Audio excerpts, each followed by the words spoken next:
Hello, everybody, and welcome to the Three in the Box podcast, powered by Power Soccer Shop. You're listening to the musical stylings of the greatest band in the world, Carly Cosgrove. I'm Bill, he's Josh, he's Alex, and this is Three in the Box. Hello, everybody. Welcome to episode 1 of the Three in the Box Power Soccer podcast, powered by Power Soccer Shop. I'm Bill Schultz. I'm going to be one of your hosts for this little adventure we're hoping to take you on with our new podcast. And I'm here with my two co-hosts. Guys, why don't you go ahead and introduce yourselves? Hey guys, I'm Josh Berger. I'm a player/manager for the Chico Gophers. You might have seen me play for the Sacramento Republic, the San Jose Flash, and the board program. I recently started a new team here in Chico, California called the Chico Gophers, and we just played our first tournament ever this past weekend in Berkeley. It was super fun. That's awesome. Did I hear that you scored the first franchise goal? Yes, I did. I was very blessed to be able to score the first franchise goal, and I scored actually the first 2 goals in our franchise. So pretty exciting stuff. Look out. Big shot over here. Oh, stop it. Alex, why don't you tell people about yourself while we give Hollywood over here a chance to calm down? No. All right. Hey, everybody. I'm Alex Johnson. I'm the coach for the Brooks Barracudas out of Jacksonville, Florida. I've been involved in the sport for 9 years now as an assistant and now a head coach. My son, Devin, has played for Wisconsin back when they were the Marauders. Also, we were with the Tidewater Piranhas for 4 years out of Norfolk. And now we're down here in Jacksonville, Florida with the Brooks Barracudas. And been around the game a long time, and I love coaching it. Sweet. Thanks, guys. For those of you guys who don't know me, I got involved with Power Soccer in 2018 as coach of the Wisconsin Warriors. I was with them until beginning of 2023. And since then, the Warriors have kind of disbanded. We all went our separate ways. Now I'm a part of a new project, a new team based out of La Crosse, Wisconsin. You'll start to see our stuff pretty soon on social media and things like that. But guys, why don't we transition and tell everybody a little bit about what we're hoping to accomplish with the podcast? Sure, that's a good idea. So the 3 of us are friends who all love power soccer, and we spend a lot of time talking to each other about power soccer.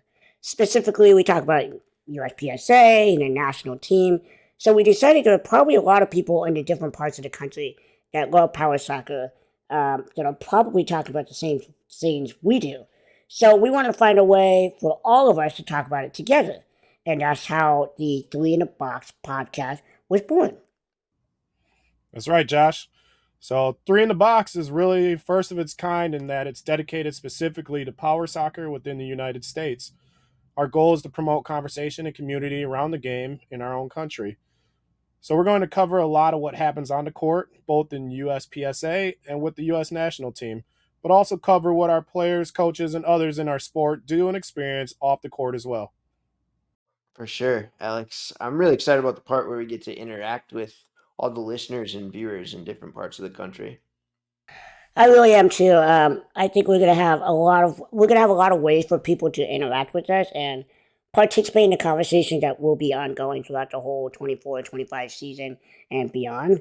Right now, people can reach us through Facebook by searching 3 in the Box Podcast. That's the number 3 in the Box Podcast. And then we're also going to be on Instagram and TikTok as @3 in the Box Podcast.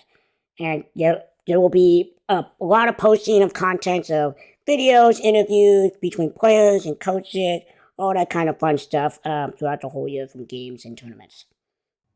Yeah, and we really want people to do that, guys. So all of you out there listening and watching, please send us any of your power soccer content, whether that's great goals from games or just reaction to game afterwards. Also, cool or funny stories about traveling to competitions or hanging out with your teammates and friends at tournaments. If it's related to power soccer or your life as a power soccer player or coach or whatever your role is, we want to see it. For sure. And some of it will actually make the podcast. If it doesn't make the podcast, most of it will end up on Facebook, Instagram, TikTok. So definitely keep an eye on those. And guys, we also want to make sure and go ahead and say thank you to our sponsor, Power Soccer Shop right here, because without them, this podcast would absolutely not be possible. Yeah, Josh, thank you. A huge thank you to Sheena and everybody over at Power Soccer Shop for making sure we have everything we need to make this podcast awesome. Power Soccer Shop provided literally everything we needed to make this happen. And we've been talking about doing this for a long time and wouldn't have been able to without them. So they bought professional mics for us, got these cool studio headphones we're all wearing. Mine are pink, and all the subscriptions, software, everything we needed to make this look really professional, all provided by Power Soccer Shop. Just like Power Soccer provides all the cool stuff that everybody, all of us in the sport need to keep kicking butt and looking cool while we do it. Yeah, so a huge, huge thanks to Power Soccer Shop. All right, so let's switch gears now that we got all the introduction of Three in a Pod podcast out of the way. I'm sure a lot of teams around America have started their first games this past weekend, if not the weekend prior. So for me, we started our first tournament in Berkeley, California. We had teams from San Jose Steamrollers, the San Jose Flash, the Board Shockers, and the Chico Gophers as well. It was a really fun weekend. The Chico Gophers made their debut. We went 1-1, so we're really proud of their turnout. The San Jose Flash went 2-0. The Steamrollers went 1-1. Also, the Golden State Ducks were there. I believe they went 1-1, and the Board Shockers went 0-2. It was just a really good turnout to see everybody, and yeah. I don't know. What about you, Alex? You just had a tournament, didn't you? Yeah, we did. So, first tournament of the season was at the Lakeshore facility in Birmingham, Alabama. Beautiful facility if you've never been there. Um, there were 6 teams involved. The host, Lakeshore, have 2 teams, the Force and the Charge, and they've had a lot of change in their program.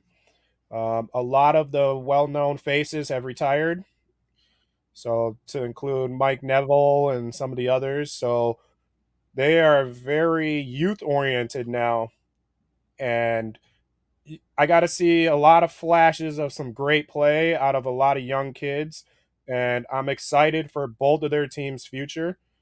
Um, there's a lot of good goals, a lot of good saves. So Lakeshore Force Charge, Atlanta Sting was there, Atlanta Sting Academy. There was the Shepherd Strikers, ourselves, the Brooks Barracudas. Auburn, did you say Auburn? Oh yeah, and Auburn. My bad, Auburn. Auburn, who went, they ended up beating everybody. Yeah, how do you forget about them? Yeah, they had a clean sweep, didn't they?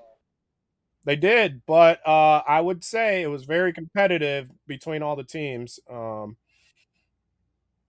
It was good to see. I feel like the Southeast is evolving, and I would say, look out for some of these teams at nationals. Oh boy. Oh boy, I'm just really happy to hear that we got young kids, young adults coming onto the Lakeshore programs. It's always good to see young players coming up. I'm really excited for that. But Yeah, those Lakeshore teams have been solid. So we're going to see them keep growing, and it's great to see Auburn making moves too. Like it, I think anytime we can get the visibility in our sport around a team like Auburn or like back when Ball State used to have a team, I just think that's like, goodwill for our sport and being connected to schools or anything like that. Uh, there was also a tournament in Syracuse, New York this weekend. As of the time we recorded this, we don't have records for anybody, but there was a Canadian team there, CIVA, and then TNY United, New England FC, the NEP Wildcats, and then the Tidewater Piranhas were all up in Syracuse this weekend for a tournament. I should say last weekend. So lots of power soccer action going on around the country already. and on that note, there's going to be a couple more tournaments coming up next week on December 7th at Turnstone and in San Jose as well. So stay tuned for possibly any videos that might come out and some cool interviews and some cool just cool content in general. Yeah, keep an eye on those social media channels. We got some video from Syracuse, and we got a lot of video from the tournament down in Florida, or not Florida, Alabama. Yeah. So, Josh, I was going to ask you first thoughts on all those West Coast teams competing. I think it could be. Everybody's looking pretty solid. I don't think LA is starting the tournament till I believe January. And so you're practicing right now.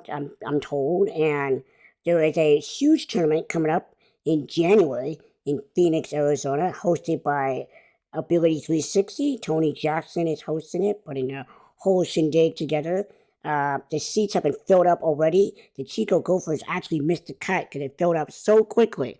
So there's gonna be a lot of teams representing there. There's gonna be a lot of great content that's gonna come out of that huge tournament. There were some international teams at that tournament the last time Tony had it down there. Do we Yeah, know there's if a Mexico team and Canada. yeah, that's wild. That's awesome when we start to Yeah. see that. Very cool stuff. Yeah, anytime you can get some international teams involved, it just makes it that much better. I agree.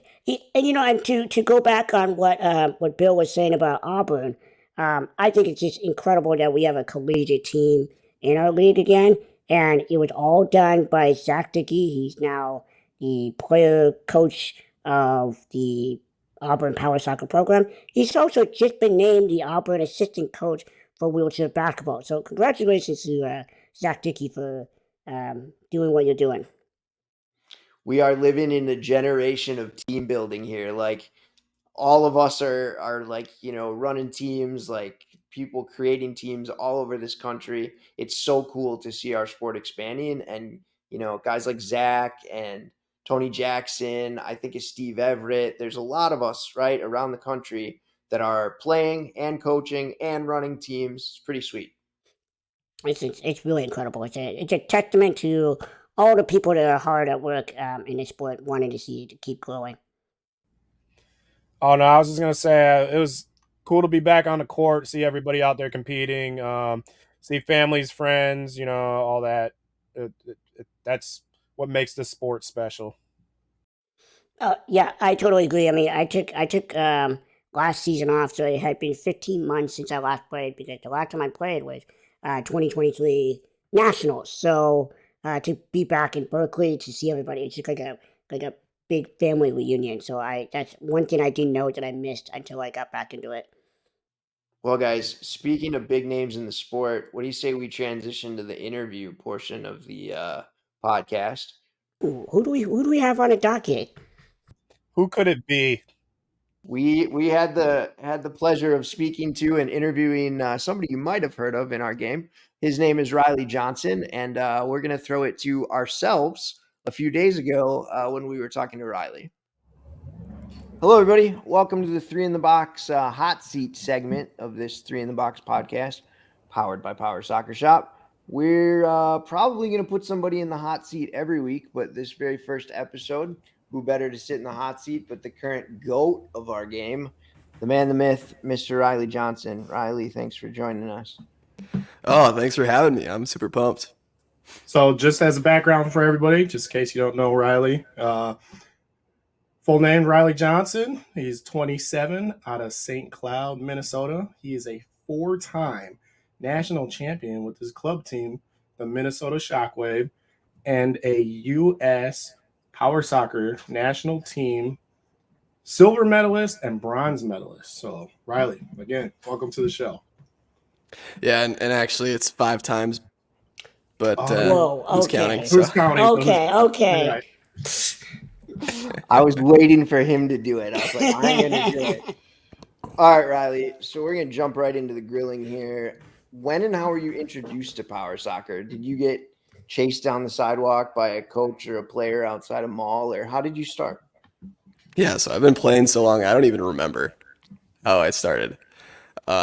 It's kind of a blurry dream, but I think saw something on it at an expo, got to try it out, put a guard on, and remember kicking a ball around for the first time and thinking, wow, this is this is different, because I had started. I mean, my parents wanted to get me into sports, and I tried wheelchair basketball, and you kind of need to shoot and pass the ball with your hands to be able to play that game. So I did a lot of bench sitting on the wheelchair basketball, and then so when I played power soccer, where I didn't need any help and could play it just as much as anybody else could, it was game changing. Yeah. That's awesome. That's awesome. Riley, what was your first impression of power soccer when you first got in the chair? Yeah. I mean, at first I really loved it. Because like I said, it was like nothing I'd ever done before. But then, I was a kid. I was like 6, 7 when I first started playing, and I didn't like practice, and we did a lot of that. So I really didn't like it. It was slow back then because, I mean, we're all playing in our everyday chairs and with plastic guards. I didn't really like the game. It was not fun at all. But you can blame my parents for keeping me in it, because they made me go to practices when I would have rather just played video games or something. So there were tears for sure, but I kept with it because of them. And then, the game has changed so much since then that, I mean, first impression of it is nothing like it is today. Yeah. So, I mean, back then, it was a push league back then. Yeah, it was a push game. There was no 2-on-1, no backing up. Push game meaning like somebody pushed you in a chair? Is that? No, I think the game you just push the ball around. You just don't pass push through people. It was because they do because there's no 2-on-1. So. Oh, okay. Yeah. So you could get 2 chairs side by side and push the ball up the court if you wanted to. Right. Yeah. And I assume the ball was bigger. Yeah, the ball was twice the size it is now. Yeah. What were you saying, Alex? I was just saying, getting some insights on the origins of the game. Yeah, and that's, I mean, there's origins even before me. I mean, it was being played 20 years before I had even started. So big differences from when I started, and then big differences to the game it is today. Nice. I think it's wild that you didn't like it. That's like in my world, like soccer's like your piano lessons. I was like, I want to do that. My mom was like, "You're gonna go." That's a good analogy. I like that. That's so true. Great analogy. That's so true. I guess we just all assumed that you would have loved the game from the first time you saw it, and off you went. So that's cool. Yeah, I mean, I did love it right away, but then I started to not like it because of practice, and so. Right. All right, Riley. So, did you ever have a welcome to the league moment that you remember? I think it goes back to why I wasn't having fun early on. I didn't win a single game, or my team, we didn't win a single game for first 2 or 3 years that I played. So that was welcome to the league. Don't win for a long time, which is what a lot of people experience. And so that was my welcome to the league. I don't win. But I think welcome to the Premier Cup, which was probably about 6 or 7 years into me playing soccer. I remember going to a tournament in Indiana, playing against the Circle City, who I had watched for years and years and years. Never got to play against them, and played them for the first time because we were now in the Premier Cup, and got shelled 8-1. So I still remember the score. Still remember thinking to myself, "Oh man, this is not the game that I thought it was," in a good way. But I had an ego with me at that point. I thought we were gonna come in and win, and nothing close to that. So. And how many of those goals were from Mr. Michael Archer? I'd have to imagine it was pretty well balanced. I mean, he was a phenomenal scorer and passer. So he probably had equal number of goals to assists, if not more assists. So I try to forget that game, but I can't. And what team were you on at the time? That was the Minnesota Magic, which is most of the players on the Magic are on the Shockwave today. So Nice. That's awesome. Pete Winslow, Nathan Mayer, Leo Heldis. I think that was everybody that was on the Magic at the time that's now on Shockwave. Yeah. That's awesome. Yeah. So I we had love been that playing too. together basically since I'd been playing. So since we were kids. That's incredible. Well, it speaks for itself. Yeah, I love Yeah, that we you have a remember lot that of game. chemistry. You remember that game? I'm saying I love that you remember that game. Oh yeah. I love it because not that anybody asked me, but if you asked me my welcome to the league moment as a coach, it would be an 8-1 shelling that my team took in Minneapolis from a little team called the Minnesota Shockwave. Probably the first weekend I ever coached a tournament, I think. But I remember 8-1, and I remember Tracy, who I like still to this day look up to as a coach, coming over and being like, you guys look good. Like you've made some improvements. And I'm just like, just got absolutely rocked. Yeah, 8-1's not bad actually. It was. I mean, you guys scored a goal. That's I'm kind of disappointed was- that we let a goal in, to be honest. But God, I just love this kid. How do you not love this kid? Just Oh god. all right, Riley. So I got your next one here. Of all your accomplishments, your 5 natties, your silver, your bronze, what do you consider to be like your biggest accomplishment in the sport so far? I mean, I love playing the game. So much fun. And I love winning championships with my team. But I think what I can look back on is what I'm most proud of is being able to start new teams. And that was part of my role as Eastern Regional Director. Did clinics around the country and got to introduce the sport to people, kids and adults for the first time. And then teams were formed from that. So that really makes me happy that I was able to make a mark, make some growth in this game. That's awesome. I love that. I love all of that. That's awesome. What game are you circling on your calendar every year, and who's the Shockwave's biggest rival? Well, it's hard to say because we haven't lost a game in 4 years, 5 years, or whatever it is. So I don't know if you can say there's any rivals, but Wow. there's How close often can you games. say that? How often can you say that? Yeah, how much longer is that gonna last? I mean, that's what we were saying 2 years ago, but we still win. But no, there's what I'm looking forward to is, I mean, Sudden Impact has now acquired Michael Archer, and that's going to be a very, very competitive game. Wait, I'm sorry. What? You say Michael Archer? That's news to me. Wait. Oh, you guys didn't know. Back it up. Breaking news. I knew. What? Okay. Do it again.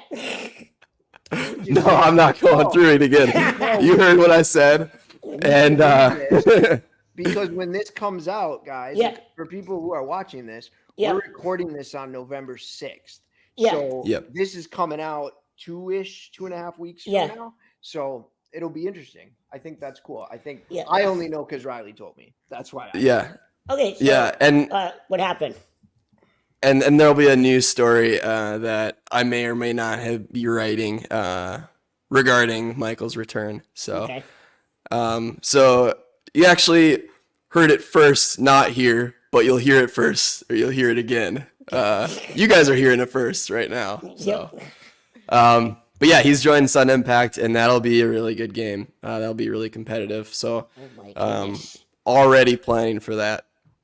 So, yeah, and then I mean Turnstone, always a good game with them. We played in the championship against them last 2 years in a row. Very good defense. So that's something we're always trying to figure out is how to break that defense. I was gonna say if you didn't that like the last 2 years I've watched you guys play against Turnstone. That's been like my favorite game to watch. watching you guys against like David and stuff. Like I love every bit of that. I think that's good soccer right there. Yeah, this last one was interesting because both David and I, our chairs got hot very early in the game. And so I remember going one-on-one against him and saying, dude, is your chair hot? Yeah, my chair's hot too. So we were going slow, and it probably wasn't as exciting of a game as it could have been because of that. Because when your chair gets hot, it slows down. Yeah. So That's so true. Wow, that's Yeah. that's really good. Yeah, I always enjoy watching Turnstone versus Shockwave. It's such a high intensity game, and when you guys match up together, I usually watch from the balcony at the Turnstone facility because it just obviously you can see so much more from up there because there's so much development and the point you guys screen a lot, you move around. It's just like it's phenomenal to watch. yeah, and they're able to take advantage of they play a game where they're looking for the big shots, they're looking for big openings, ricochets, and that's how they create their counterattack, and that can be very dangerous. And sometimes it requires luck. So sometimes they'll go games where they don't score any, and then they'll go games where they score 8. So Wow, it's pretty cool. So shifting gears a little bit, Riley, I'm going to just have to ask you straight out. Who is your Mount Rushmore of U.S. players? you've got to go Michael Archer, Jordan Dickey. I mean, Jordan Dickey plays a game that nobody plays. Yeah, another one would be J.C. Russo, who he hasn't been playing for 10 years, but he was a phenomenal goalie. I played against him. Great. He was very smart on the field and could intercept. And he won us a World Cup and put tons of shutouts internationally. So he's definitely on my Mount Rushmore. And then people are going to say I'm biased, but I think Pete Winslow is a player that there's no player like him out in the world. So, got to give him credit. It's a great list. I like that list. Okay, Riley, so who then is your Mount Rushmore of international players? I'm not super familiar with like the early World Cups because they weren't very accessible from a broadcast standpoint. It's hard to find recordings of them. But modern game, I would say John Bolding from England. You got to say Momo Galami from France and Brian Weiss from France, both phenomenal players. And then I would put Marcus Harrison from England as well. England has a really good team all overall. But Marcus Harrison, he plays a really fun, interesting game. He does. He's more of a reverse player wing. I mean, he's so patient with it. Oh yeah, super patient, and I mean his 180s and 90s from very tough angles are something unmatched. I don't think anybody can do what he does. Yeah, he's a phenomenal player. Nice. Yeah, I don't think there's a wrong answer there. So appreciate that insight. On the flip side of that, Riley, well, kind of on the flip side of that, who do you think, switching back to the domestic game, who do you think is the most underrated player in the United States? I would have said Lexi here, but I think she's been getting her dues. I mean, not to the level that she deserves yet, but I think people are starting to catch up on, oh, she is actually a really solid player. So I think most underrated, I would say Tiffany Labus from Turnstone. To me, she's the hardest goalie I've had to ever go against defensively. I mean, she's very hard to score on. So, good answer. I like that. Look, goalkeeper getting a little shout out. All right, so then who is the toughest matchup for you? And who keeps you up at night? Yeah, I would go back to Tiffany Labus. I mean, it's always like, how am I going to score against her? You'll see like my one-on-one, which when I get down in the goal box, there's probably nobody more lethal than me, scoring from a one-on-one situation down there. But I think I've maybe gotten one or two against her in my entire career. I remember there's a semifinal game. This is probably almost 10 years ago, 8 years ago, where, I mean, we went to overtime, double overtime, chairs were dying. And like, I thought, oh, well, maybe now is the time I can score one-on-one, but I could not score. I could not score against her. And we ended up losing the game. And I blame it all on Tiffany because she just was a wall. So with Tiffany's game, is she like just very patient, or just so constantly aware, or just more trusting her teammates kind of thing? Yeah, she works really well with her defenders in the box. I mean, she can't talk, but somehow she knows where her teammates at, and can work with them so well. You don't see very many times where she backs up into her teammate. So like her vision is it's just phenomenal. And she just knows how to position her chair, where she might not beat you one-on-one, but she's not going to lose one-on-one. So she uses her box player to help clean up a ball that gets away from her. That's the time where her box player can come in and take the ball outside of the box and up the court. You kind of said it, but that's such a tough dynamic between like second defender in the box and the keeper, right? And like as a coach, I'm constantly working that relationship, right? Like for me, for years, it's been Kenzie Damon and Ryan Nell back there, and like their communication is such a huge part of our defense, right? For her to be able to do that without verbal communication, I think just speaks to her like spidey sense back there and like knowing the game and just, being awesome at it. Mm-hmm. Yeah. Communication with your goalie is probably the priority that is underlooked or overlooked, I should say, rather. Like if you can know what your goalie is going to do and you can know what your box player is going to do, that's half the battle. Yeah. All right, Riley. So we've talked all about your power soccer game. Tell us more about you. Like, what do you like to do when you're not playing soccer? That's a hard thing to answer because like my life is not much more than soccer. All soccer, all the time. No. I mean, I have a full-time job, so work as an engineer, designing stone cutting equipment, and so that takes up a lot of my time. I got a doggy that I like to hang out with, so we're dogs. I don't know where to go with that, but Can you guys read that? What does your shirt say? Tell your dog I said hi. Yeah. I'll tell Greta that. Yeah. Love it. That's great. When all is said and done, when you decide to hang it up one day, what do you hope to have accomplished in power soccer?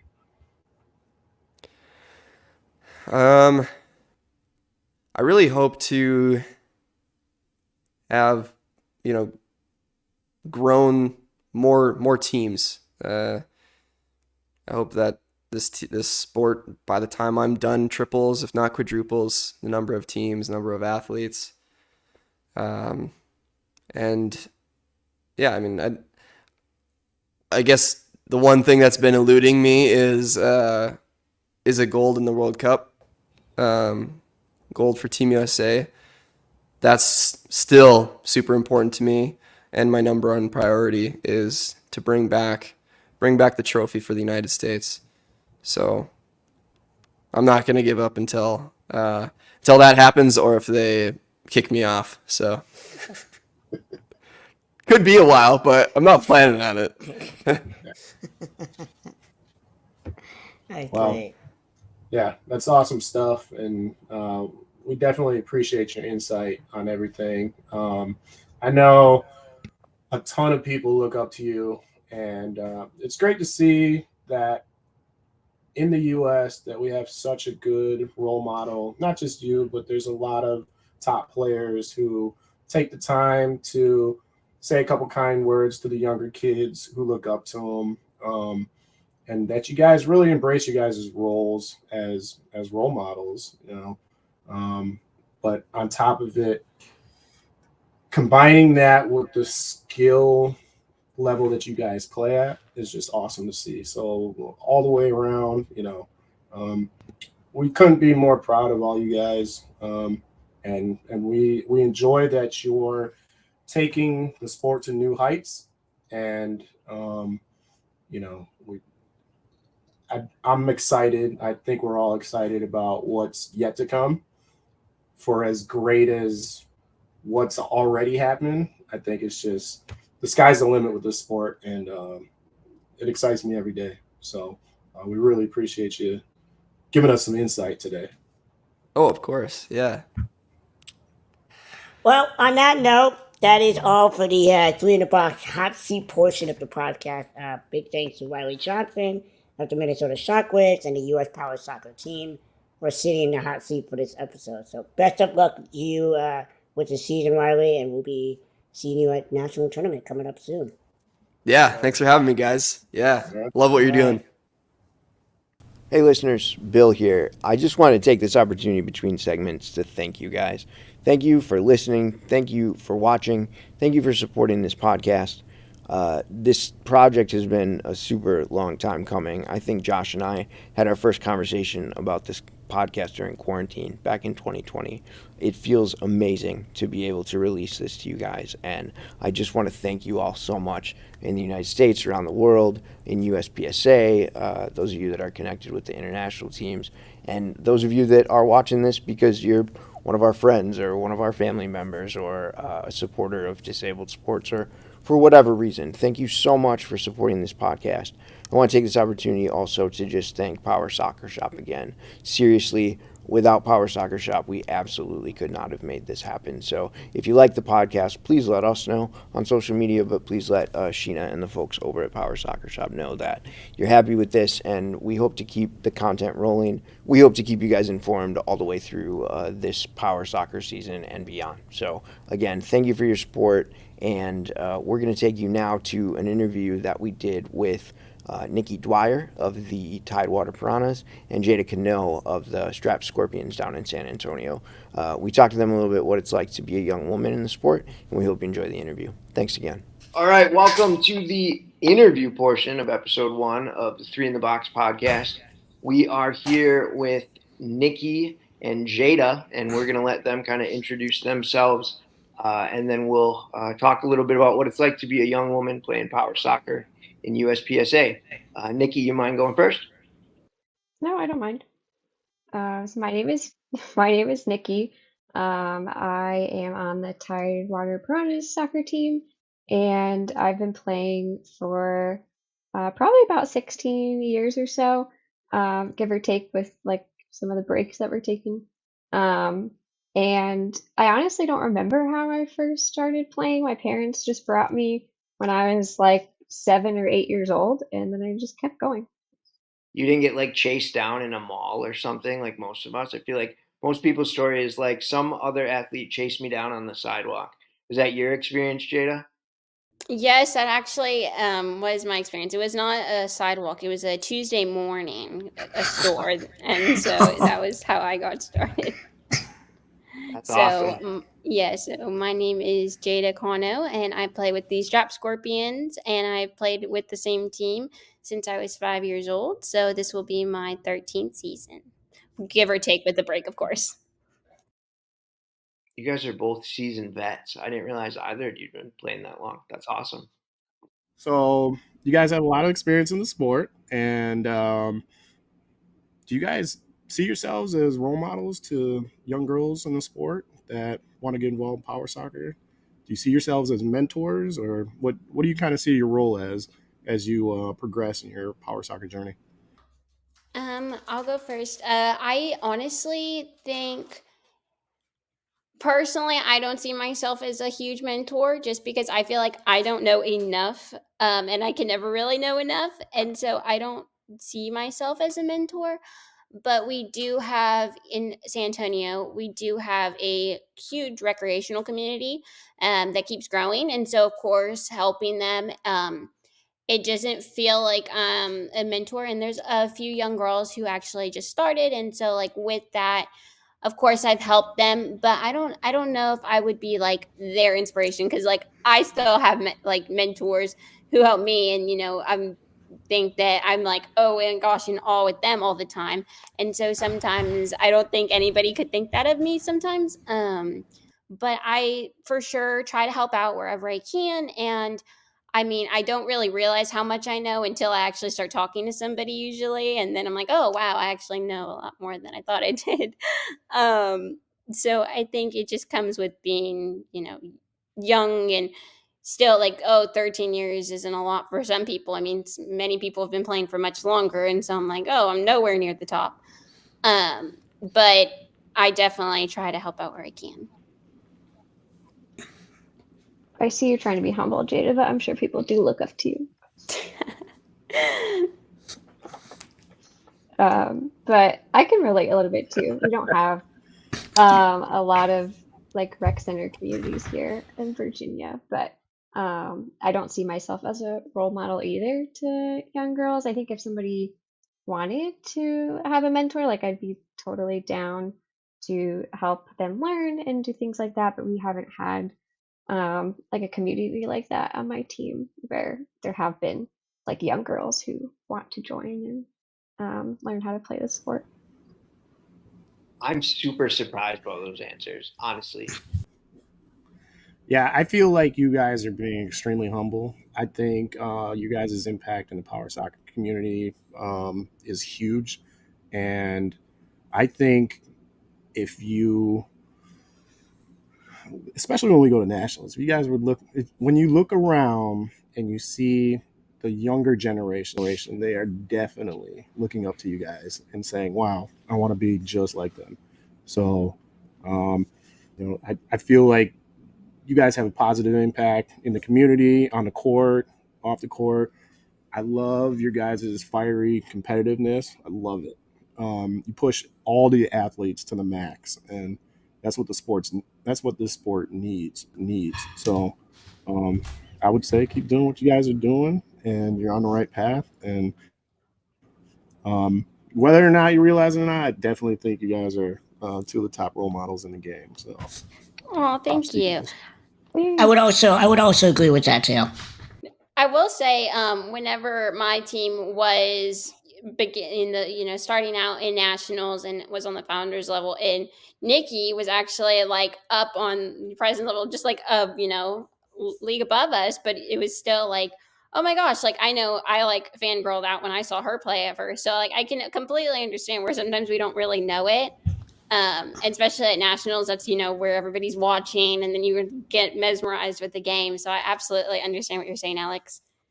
So, Nikki, I don't know if you noticed, you were actually, I believe, one of my first opponents at nationals, and when you were on the Tidewater Piranhas, and man, the only thing I remember was how annoying your team was at covering me. I could not get anything going.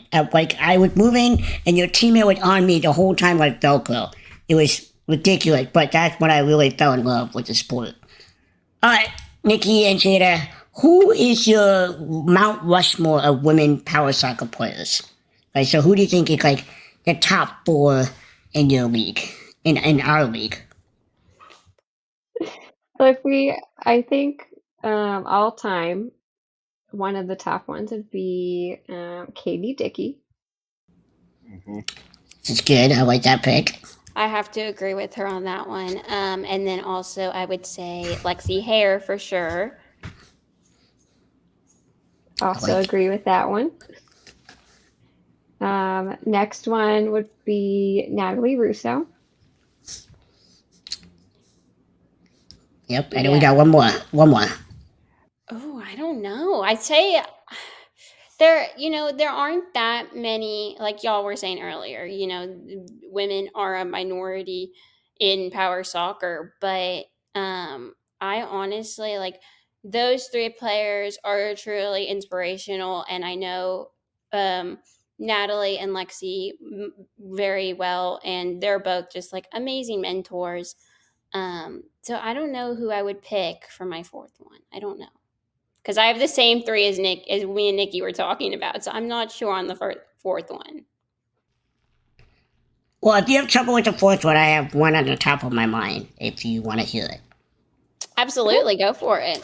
so I would say Linnea Larson is one of the top because I played against her maybe 3 or 4 times, and she's a heck of a player on Minnesota Northern Lights. Okay, awesome. I haven't had a chance to play against her, actually. I do know her. I've never played against her. I think I'm actually going to be able to play against her this year at Nationals. So we'll see how that goes. That's true. I will share that with Lene, I could speak for having to play or at least coach against Lene, and that would I agree with the three of your picks. Absolutely, I think where we're gonna maybe have some discrepancies in the fourth. You guys all know who I think is the fourth, but I I absolutely I absolutely agree with your pick so far, and I can absolutely vouch for Lene being trouble because that is the one team that in my 5 years of coaching the Warriors, we just could never get through them. I think we drew them once, but I don't think we ever beat them in 5 years of seeing them, and we saw them a couple times a year, usually being in the same region. What about you, Alex? Who's my Mount Rushmore? I 100% agree. No, you know what? Honestly, I feel like the fourth one. Well, I was interested to hear your answer there, Bill, but I don't know. It's a great question. I do think whoever takes that fourth spot, um, it. I feel like you guys have a huge and a great opportunity ahead of you to be that fourth person on that Mount Rushmore. Like, I think, you know, a few years from now, we're probably going to be mentioning one of your guys' names up there also. So um, that would be my pick. What about you, Bill? Agreed. Who is your fourth pick? I These actually want guys to know. hear. Everybody I know watching this exactly. I knows. know exactly Everybody who you. knows who my fourth pick is. Oh, I think Kenzie. Yeah, I think yeah. Kenzie Okay, Kenzie. Damon. Yeah, for sure. I think Kenzie Damon is one of the most So versatile players across the board, like in terms of just everything she can do. And I'm biased. If y'all don't know, I've coached Kenzie for 4 or 5 seasons now. But I just think she's so versatile, and I put Nikki really close. Jada, I haven't seen you play a whole bunch. I think Nikki's really close. I think Lene's really close. Kenzie takes it for me just because of her versatility, offense, defense. She can fill in anywhere you need her. She can almost run an offense by herself. It's uncanny what that girl can do. So, but you all know I'm a homer for Kenzie. It's okay. I love Kenzie too. I'd be willing. I'd be willing to do the first hot take here with you, Bill, because I feel like Nikki can do all those same things. Jada can do all those same things. I'm not taking away from Mackenzie. I'm saying that they are all extremely capable. I think all their skill sets are very on par with each other. Um, I would. I don't think there's a wrong answer here. I think you could plug in anybody in that four slot. Yep. So the crazy thing is, we've been with 3 teams now. So Madison, Tidewater, and now Brooks. So I've actually had the pleasure of watching all 3 of them play. I've actually been on the same team with 2 of them, and then we compete against Jada regularly. And I know when I go to game plan against Jada, it's just ugh, what do you take away from her? You got to take something. So she has to, and she has amazing chemistry with her teammate. You guys move the ball around extremely well. You expose the holes in the defense. If somebody gives you a gap on the wall, you guys are just crushing it in there for a goal, which is awesome to see. I know I've watched Nikki play many years, and I'm like, I'm like, wow. When I'm telling you, Nikki, when you are on your defense, like nobody can get the ball around you. It's amazing to watch. And I'm a little biased too because I always love your bandana because you got it facing forward, and that's like like a Tupac thing. And so I knew he was going to say it gives you a little bit of edge right there. I was waiting for that. I think that's one of the most recognizable accessories in the game. Name another person where you're just like, oh yeah. Because I bet you people might not know your name, but they could point you out like, oh yeah, the one with the that's how I think of with Renee Larson. She's the only one with the roll cage, so the whole body cage. Yeah. Yep. Which is a great look. But to finish that point, so then I've seen Mackenzie play, and I feel like all of you know what I love about all three of your games is when it gets tough, and then the match is right there. Can literally see your guys' faces change, and you like dig deep, and then you just do something that just breaks the game open, and it's cool to watch. Not when you're on the other side getting blasted for a goal, but it's still cool to watch. So. All right. I think it goes back to Nikki and Jada, the two of you being role models, and that's not always apparent. I'm always surprised when, even like talking to Alex and Josh, just like we do for the podcast stuff, like when they recognize or remember things that I did or that my team did that like I thought I was kind of existing in a vacuum, that I'm still up at night worried about the 5 overtimes we went in 2019 with San Jose Flash, but there are other people in the sport watching those things, and it's not always apparent. But I think for the two of you as young women in the sport with lots of experience, I think you're absolutely getting looked at, probably far more than you know. And I think a little bit because, I joke with Nikki sometimes, like you walk in a gym and you can tell where she is by the people like huddled around her. So I think, people are watching, people know what you guys are doing and have the respect for your game, that just because you're too close to see it, I think. I agree with that. To round off this interview that we have, here's my last question for you both. What is your message to young girls that want to play power soccer, either just starting out or having started yet? That's a hard question. If you're ready, you can go first. Sure. So, I mean, there's a lot of things, of course. And one of the main things I would say is like, never stop trying, because one day you're going to get there. Right. And so don't be intimidated. There is no reason to be. You can constantly grow as an individual and as an athlete. And part of that is overcoming that like fear of, I should say, the sport in itself. And because sometimes when I know that a lot of kids come to soccer and they're like, whoa, that's cool, but then they get in the chair and they're like, whoa, this is hard. And so I think that when you're starting out, you just have to go like head first into something and don't be intimidated, because at the end of the day, everybody is still learning. Like there is no one that I could say knows 100% never stops learning soccer. Soccer is a game that is constantly evolving into something bigger and greater. And so with that, you just have to go in, jump in, and just try your best every time. It takes a lot of work, but I mean, if it's something you love, I know I love it. It really becomes a passionate thing, and there isn't really any point of stopping. Love that. Nikki? To echo that, I would say, in quoting Nike, just do it. Like I know a lot of people, kind of like Jada said, are like they first see the sport and they do think it's cool and they try it out and they think it's kind of intense with like chairs bumping into each other and things like that. But I think once you try it, you learn it's more than just bumper cars. Like there's a lot of skill involved, and it's a big community of people that you get to meet. And so I think if anyone is scared to try it, just try it out. Just do it. Love those two answers. That's great. Well, I just want to say thank you so much to both you, Nikki and Jada, for joining the first episode of Three in a Box podcast. So Yeah, well, good luck to the season. Our season has started by now, the 24-25 season. So looking forward to seeing all of you at Nationals. Yes, absolutely. I cannot wait. This is going to be a really good year. Thanks for having us. Well, thanks for joining us. I know Bill and Alex and I are all appreciative of you taking your time out of the day to join our podcast. Anytime, absolutely. Yes, thank you.